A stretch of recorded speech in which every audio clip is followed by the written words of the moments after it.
নমস্কার বন্ধুরা, কেমন আছেন? আশা করি ভালো আছেন। আমি একটি পুরনো ভিডিও ফেসবুকে দেয়া ছিল, সেই ভিডিওটি অনেকদিন পরে ইচ্ছা হলো ইউটিউবে দেওয়ার জন্য, সেটাই আপনাদের সামনে তুলে ধরছি, দেখুন কেমন লাগে। 2022 সালের 4 মে মালদাতে গেছিলাম একটি বিশেষ কাজে।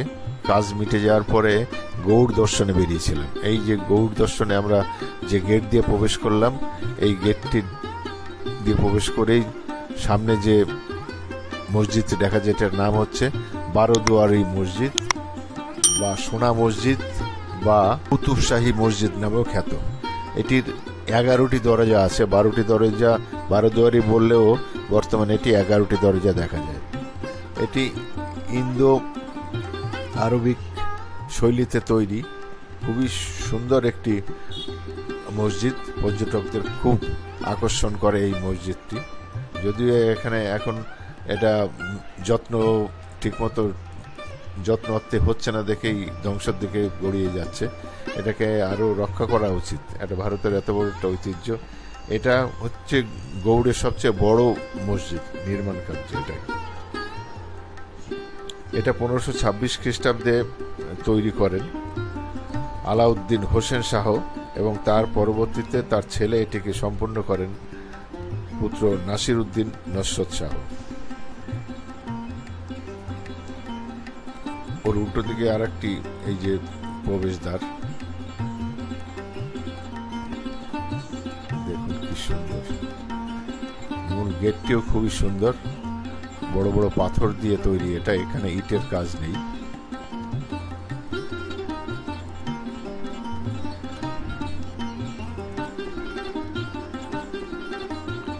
চলুন দেখি, ভেতরের দিকে যাওয়া যাক, ভেতরে কি আছে দেখি। পোড়া ইটের সুন্দর কারুকার্য খচিত এই জিনিস খুবই সুন্দর লাগছে। এটা আমি মোবাইলে তুলেছি, ওই জন্যে একটু শেকি হয়ে গেছে।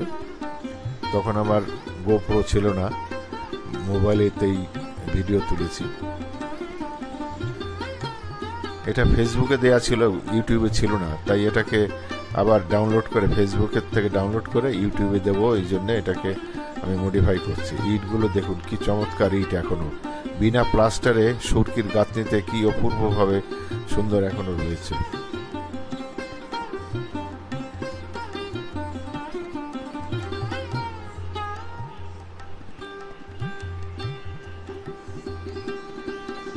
উপরের গম্বুজগুলো কি অপূর্ব সুন্দর, গম্বুজগুলো কি অপূর্ব সুন্দর খেলানা দেখা যাচ্ছে। নিখুঁত মাপের এই গম্বুজগুলো। এটা সমস্ত সোনালী রং করা ছিল উপরে, যার জন্য সোনা মসজিদ নামেও খ্যাত।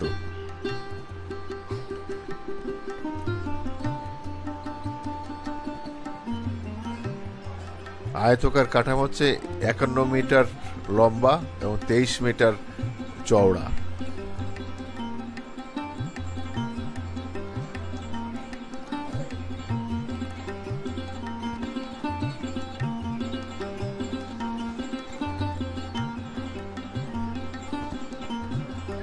উপরে রংগুলো সব চটে গেছে, রংগুলো ঠিক নেই, তাও সুন্দর লাগছে। এটাকে যদি ঘষে মেজে আরেকটু সুন্দর করে তাহলে আরো ভালো লাগতো।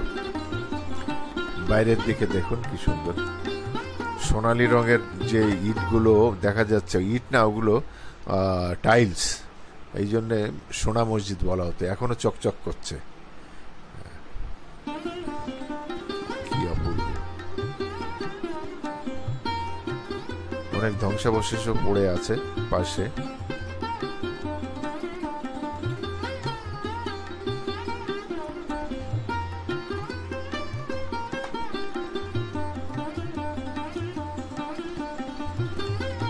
গৌড়ে গেলে অবশ্যই আপনারা এই মসজিদটি দেখবেন, বারোদুয়ারি মসজিদ।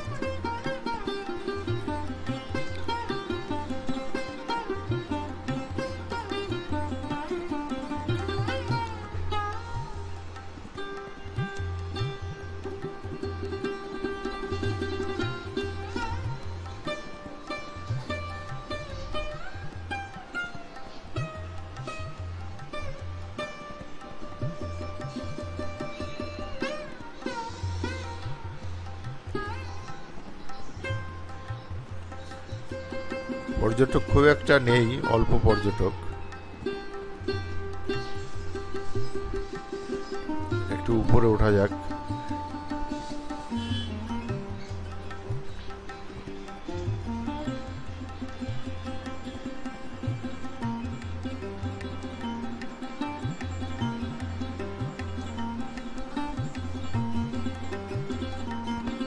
মে মাসের গরম রোদ সহ্য করা যাচ্ছে না।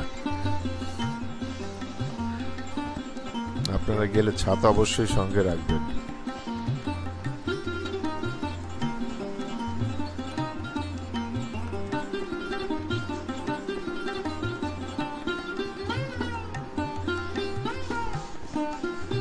এটা দেখতে দেখতেই অনেক সময় কেটে যাচ্ছে, আরো কয়েক জায়গায় যেতে হবে। এটাই সবচেয়ে বড় দর্শনীয় জায়গা। এটাকে ভালোভাবে কভার করতে গেলে 1 ঘন্টা মতো লাগে। এই যে সৌধটি, এটার নাম হচ্ছে দাখিল দরওয়াজা। এটা কে তৈরি করেছিল তা নিয়ে বিতর্ক আছে। কথিত আছে 1425 সালে হুসেন শাহ এটি তৈরি করেছিলেন। আবার আর একদল মনে করেন সৌধটির রূপকার ছিলেন বারবক শাহ। যাই হোক, যেই তৈরি করুক, জিনিসটি খুবই সুন্দর, দারুণ সুন্দর তৈরি করেছে।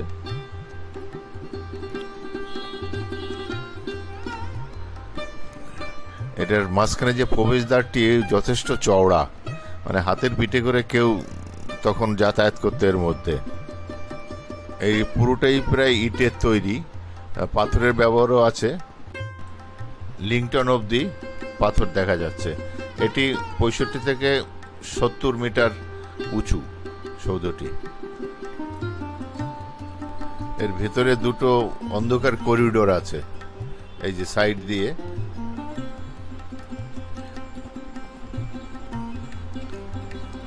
এই যে ভেতরে একটা করিডোর।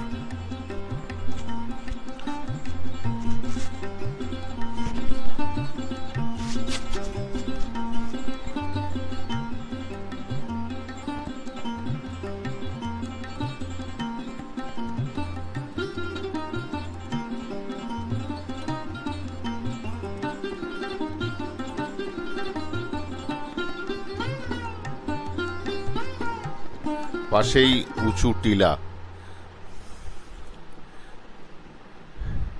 তখন এটা কি কাজে ব্যবহার হতো সে সম্পর্কে বিস্তারিত এখনো জানা নেই, ইতিহাসে সেরকম কিছু লেখা নেই। যা আমি এগুলো দেখছি গুগল থেকে দেখে আপনাদের সামনে ছেড়ে তুলে ধরছি। এর বিশদ বিবরণ গুগলেও নেই। পেছনে একটা উঁচু টিলা আছে, সেটা দেখে ভালোই বোঝা যাচ্ছে।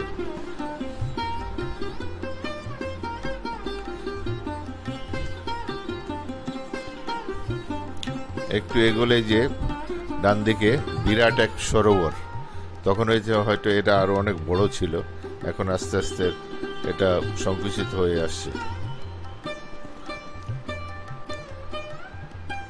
চলুন এবার যাওয়া যাক আর একটি জায়গায়।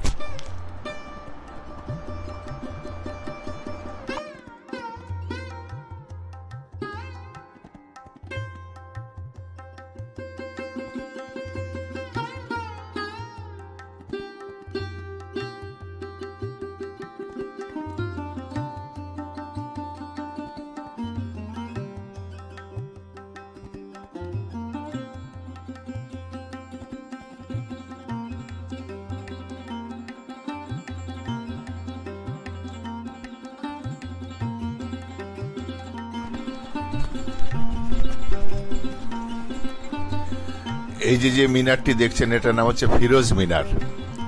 এটি 5ম তল বিশিষ্ট। নিচের 3 তলা অবধি বিভিন্ন কোণে ইট সাজিয়ে তৈরি। ভেতর দিয়ে সিঁড়ি আছে, উপরে যায়।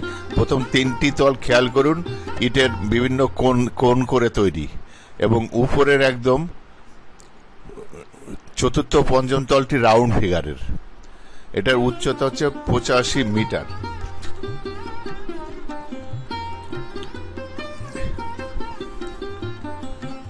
এটি সালালউদ্দিন ফিরোজ শাহ নির্মাণ করেছিলেন। 1485 সাল থেকে 1489 সাল অবধি লেগেছিল এটা তৈরি করতে। কথিত আছে এটি উচ্চতা সম্পর্কে ফিরোজ শাহের মনে সন্তুষ্ট ছিল না, কথা ছিল আরো উঁচু হবে, যার জন্য এই নির্মাণ কার্যে যে প্রধান কারিগরি ছিলেন তাকে উপর থেকে ফেলে দিয়ে মারা হয়েছিল। এই স্মারকটি তৈরি করা হয়েছিল ফিরোজ শাহ কোন যুদ্ধ জয়ের স্মৃতি উপলক্ষে তৈরি করা হয়েছিল। চারিপাশে সুন্দর বাগান আছে, খুব সুন্দর পরিবেশ, খুব ভালো লাগবে আপনাদের এখানে আসলে। তবে মিনারটির উপরে উঠা যায় না, এখন তালা মারা আছে। উঠতে পারলে উপর থেকে সুন্দর দৃশ্য দেখা যেত। উপরের তালা দুটি দেখেছেন, 4th ফ্লোর আর 5th ফ্লোর রাউন্ড শেপের, আর নিচের গুলো বিভিন্ন কোণে ইট সাজিয়ে তৈরি করা হয়েছে।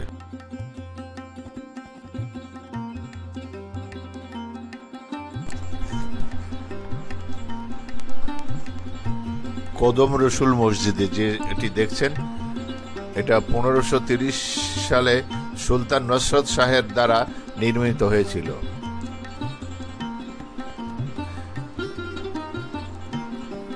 হযরত মুহাম্মদের পদচিহ্ন স্থাপিত আছে এখানে একটি পাথরের উপরে।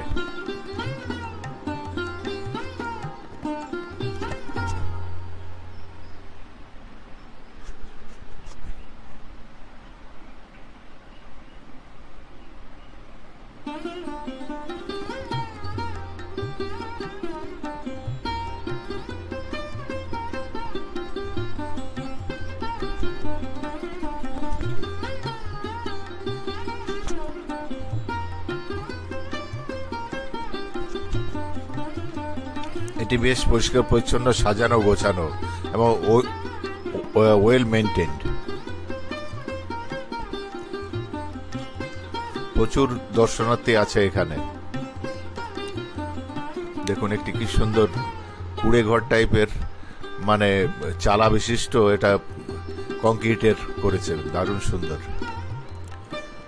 চারিপাশ একদম ইট দিয়ে পাঁচিল দেওয়া আছে। এই প্রধান গেটটি দেখুন কি অপূর্ব।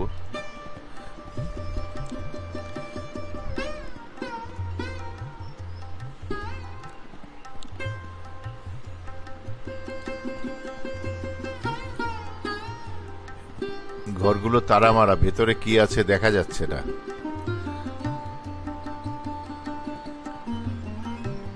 এই ইটে খুব সুন্দর সুন্দর কারুকার্য করা আছে, যদিও এখন সব নষ্ট হয়ে গেছে কালের প্রভাবে।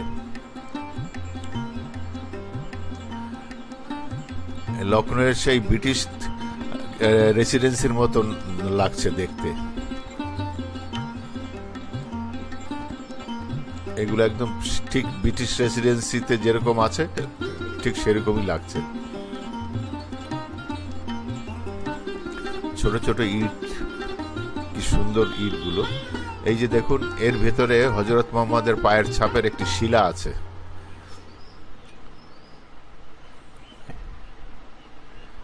এই যে ভেতরে যাচ্ছে, এই যে পায়ের শিলার দেখুন, হযরত মুহাম্মদের পায়ের ছাপ এটি।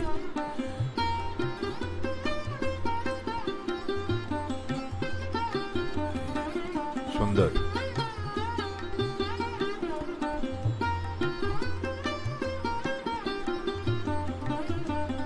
Antique piece.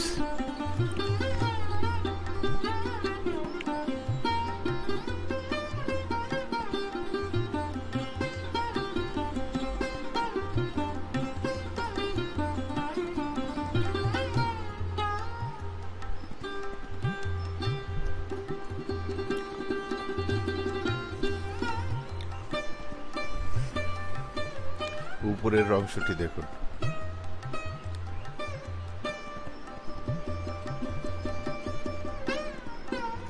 প্রণামী দিচ্ছে অনেকে, আমার গিন্ডিও একটু প্রণামী দিল ওখানে।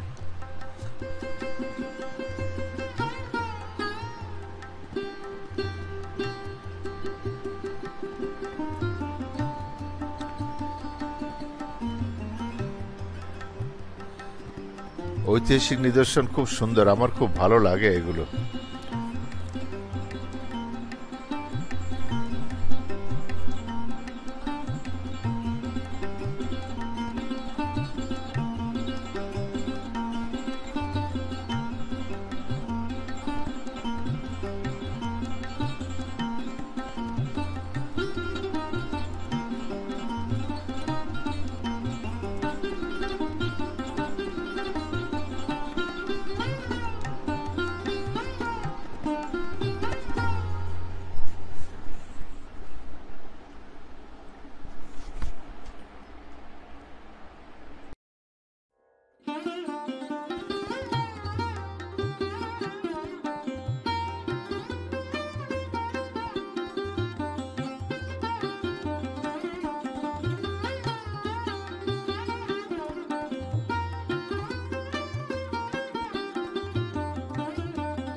লুকোচুরি দরওয়াজা ওরফে শাহী দরওয়াজা। এটার উচ্চতা 65 ফুট এবং চওড়া 42 ফুট। দুই দিক দিয়ে প্রবেশ করা যায় এই দরজায়। এটি নির্মাণ করেছিলেন 1655 খ্রিস্টাব্দে সুবেদার শাহ সুজা। এখানে লুকোচুরি খেলা হতো, গান বাজনাও হতো শুনেছি। ধন্যবাদ সকলকে এটি দেখার জন্য। সকলকে ধন্যবাদ জানিয়ে এখানে শেষ করলাম। নমস্কার, ভালো থাকবেন।